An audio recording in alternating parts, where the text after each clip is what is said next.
Hello, my name is Kenzie. I am not a doctor, but I've had about 50 hours of transitional surgery from male to female, so I know a few things. I thought I'd just touch on a few things as related to hormones in the transgender person. Estrogen in male to female lowers the amount of testosterone in your body. It lowers the amount of testosterone that your body is able to make. It also triggers the development of secondary sex characteristics such as breasts, lower muscle mass, and reduction of body hair. It also will stop male hairline from progressing. Now, when you take estrogen, it lowers your body's ability to make testosterone. So, contrary to what people tell you, you shouldn't need a blocker. As long as the estrogen level is high enough, it will lower your testosterone level that your body is able to make. So, testosterone for female to male, what it does is it's a masculinizing hormone. Testosterone stops menstrual cycles. It decreases the ovary's ability to make estrogen. So more estrogen or more testosterone means your body makes less estrogen. Again, negating the need for blockers.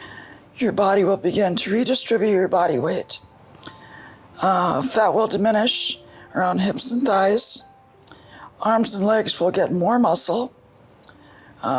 You will have an increase in body hair. Male hairline will eventually come out, and your voice will naturally deepen. You will have more definition and prominent veins in your arms, and this is because you will thin out the layer of body fat in your body, which will show more veins.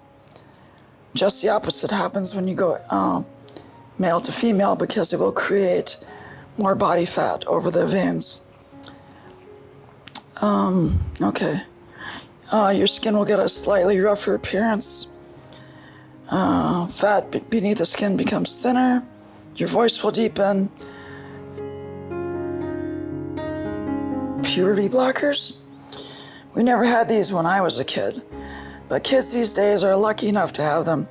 If you're transgender and you have not yet gone through puberty, you can take a puberty blocker that will stop puberty in its tracks as long as you take the blocker. And it is considered safe and does not have side effects. So it stops the effects of puberty as long as you take the blocker. This will negate the need for many of the surgeries that are required for us folks that already went through puberty. It'll save a ton of money and a lot of pain, as well as the pain of going through puberty and not feeling that sex. This will negate the need for many surgeries that would otherwise have been needed to be done had puberty been allowed to continue. This is something we never had, and I wish to God I had it when I was a kid. A few little notes about blockers and hormones. When a male to female adds estrogen to feminize the body, it lowers the body's ability to make testosterone. So, when you have more estrogen, means you will naturally have less testosterone. No blocker is needed to do this. As long as the estrogen level is high enough, the testosterone will fall into a low enough range by itself. Female to male. When a female is transitioning to male, adding testosterone to masculinize the body, it also lowers the body's ability to make estrogen. Again, add enough testosterone and the estrogen will go naturally to the level that you want.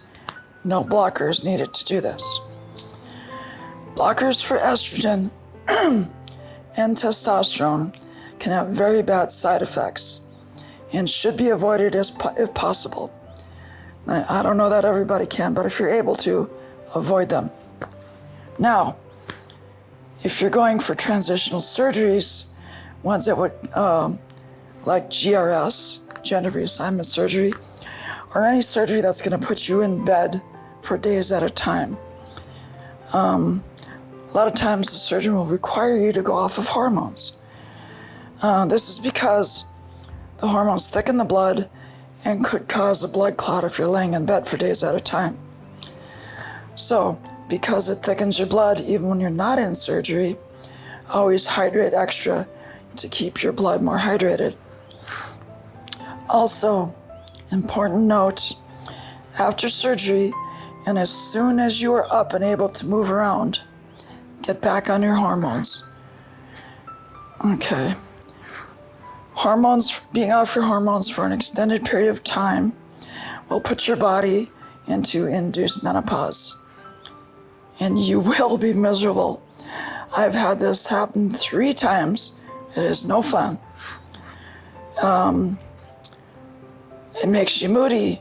It gives you depression, makes you emotional, makes you cry, makes you bitchy, makes your skin very dry. But an important thing, it also thins and dries the vaginal tissue, which can make dilating that much harder and painful. So as soon as you are out of surgery and moving around, get back on your hormones as soon as you can. Okay.